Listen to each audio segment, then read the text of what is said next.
नमस्कार दर्शक बंधु लेटेस्ट जॉब्स ओडिशा को आपण मानक स्वागत।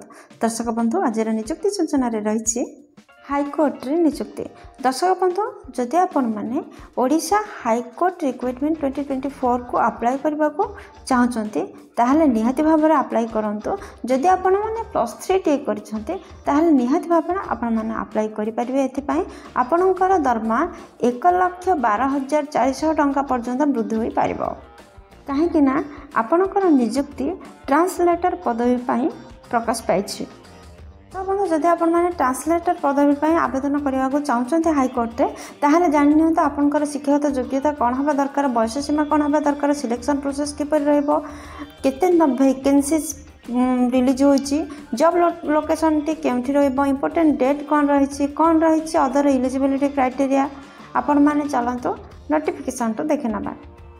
तो बंधु चैनल टी नुआ नुआ गवर्नमेंट जॉब अपडेट विषय प्रकाश पाई थाए।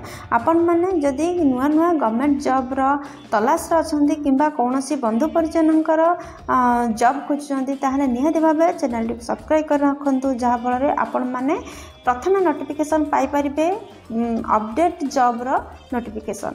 दर्शक बंधु आपण मानक मु नै आसी यार ऑफिशियल वेबसाइट को जदि आपण मन चाहछंते ए पेज रे पहुंचबा पई ताहले आपण देखते वीडियो तलतबा डिस्क्रिप्शन रे यार लिंक प्रोवाइड कर दै छै। आपण मन सेठी क्लिक करले आपण मन मध्ये ए पेज रे पहुंच परिबे। पोस्ट नेम ने होची ट्रांसलेटर पदवी पई हाई कोर्ट रे नियुक्ति प्रकाश पाई। टोटल पोस्ट वैकेंसी 23 टी रही। इंपोर्टेंट डेट कौन रही देखंतु। दर्शक बंधु यार एप्लिकेशन स्टार्ट होची 3 मार्च रु। आपण माने निहाती आवेदन करंतु जदि आपण माने +3 टी करछंती। एप्लिकेशन रो लास्ट डेट 17 मार्च पर्यंत रहउची। एप्लिकेशन मोड आपनकर ऑनलाइन रे रहइबो। आपण निज निज मोबाइल रु किबा कंप्यूटर रु किबा कोनस कॉम्पिटिटिव पॉइंट रे एहा को आवेदन करि परिबे। आपनकर job location T Cuttack high court रे रहइबो ओडिसा रो। बंधु जदि आपण माने कटक हाई कोर्ट रे ट्रांसलेटर पदवी पे आवेदन करछंती ताहले आपनकर बयस सीमा कोन रहइबो देखंतु। 29 फेब्रुआरी 2024 सुधा आपनकर बयस 21 वर्ष सर्वनिम्न बयस रहिबा आवश्यक एवं सर्वाधिक 32 वर्ष रहिबा आवश्यक जदि आपण माने साधारण केस रो बिलोंग करथांती। किंतु आपण मानकर गवर्नमेंट नियम अनुसार एज रिलैक्सेशन मध्ये रही। ओबीसी कैंडिडेट होइथिले 3 वर्ष पर्यंत बयस सीमा को कोहल कर दिया जाउची। एसटी एससी ओबीसी किंबा एक्स सर्विसमैन होइथिले आपण मानकर एज लिमिट 5 वर्ष पर्यंत कोहल कर दिया जाउची। से हिसाब रे आपण माने ओबीसी स्टूडेंट होइथिले 35 वर्ष पर्यंत फॉर्म अप्लाई करि परिबे। जदि आपण माने एसटी एससी कास्ट रो बिलोंग करछन्ती ताहले 37 वर्ष पर्यंत सर्वाधिक फॉर्म अप्लाई करि परिबे। तो बंधु ए पृष्ठ देखिन तो शिक्षागत योग्यता कौन रहा आवश्यक। आपण माने जदि हाई कोर्ट रे ट्रांसलेटर पदवी पे आवेदन करछन्ती आपण माने निहाती गोटे बैचलर डिग्री हासिल करथिबा आवश्यक रिकॉग्नाइज्ड यूनिवर्सिटी रो। दर्शक बंधु आपण माने इंग्लिश किंबा ओडिया सब्जेक्ट रे ऑनर्स रखथिबा आवश्यक जदि आपण माने एही पदवी पे आवेदन करछन्ती। देखंतु आपनकर मासिक दरमा कौन रहइबो जदि आपण माने हाई कोर्ट रे ट्रांसलेटर पदवी पे आवेदन करछन्ती। प्रथम आपनकर स्टार्टिंग दरमा 35,400 टंका वृद्धि पाई 1,12,400 टंका पर्यंत मासिक दरमा रही पारिबो। सिलेक्शन प्रोसेस किपर रोसी देखंतु। दर्शक बंधु जदि आपण माने ए पदवी पे आवेदन करबा को चाहछन्ते ताहले आपनकर 3टी प्रोसेस रे सिलेक्शन रहउची। फर्स्ट होची प्रिलिमिनरी एग्जामिनेशन, सेकंड रे मेन एग्जामिनेशन, थर्ड रे डॉक्यूमेंट वेरिफिकेशन। वर्तमान देखिन तो प्रिलिमिनरी एग्जाम पैटर्न कौन रहउची देखंतु।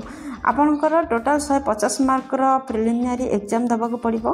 फर्स्ट रे आपनकर इंग्लिश जनरल इंग्लिश सब्जेक्ट रहइबो। सेकंड रे आपनकर जनरल नॉलेज रहउची। थर्ड रे लॉजिकल रीजनिंग रहउची। फोर्थ रे क्वांटिटेटिव एप्टीट्यूड रहउची। एही परी 4-5टी सब्जेक्ट बेस रे आपनकर प्रिलिमिनरी एग्जाम 150 मार्क रे कंडक्ट रहइबो। अच्छा बंधु जदि आपण माने प्रिलिमिनरी रे क्वालिफाई करछन्ती ताहले आपण माने मेन एग्जाम रो सामना करियो पड़िबो। जोटा कि मेन एग्जाम रे कोन सब्जेक्ट ऊपर आपनकर एग्जाम देहबो देखंतु। फर्स्ट रे आपनकर इंग्लिश, सेकंड रे मैथ, थर्ड रे जीके एवं रीजनिंग रहइबो। इंग्लिश पेपर पाई 100 मार्क्स रो क्वेश्चन आसीबो।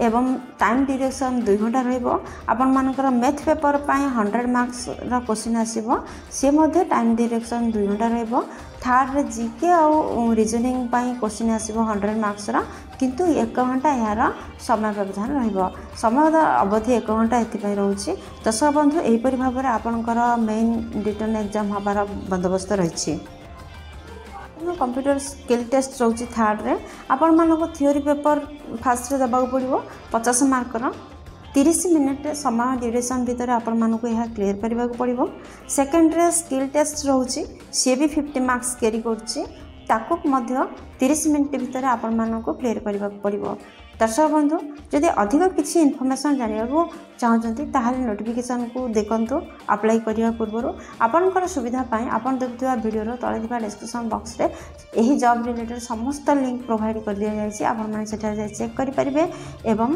आपण मानकर डाउट क्लियर करि परिबे आशा करछि वीडियो आपण मानकर बहुत काम लागिबो जदि किछि भी उपकार करि परछि वीडियो को लाइक शेयर आउ सब्सक्राइब करंतु वीडियो को एपर्यंत देखिथारु आपण मानको अशेष धन्यवाद पुणी देखा लेटेस्ट जॉब्स ओडिशार नुआ एक फ्रेश अध्याय नुआ एक निजुक्ति सूचना सहित से पर्यंत जय जगन्नाथ।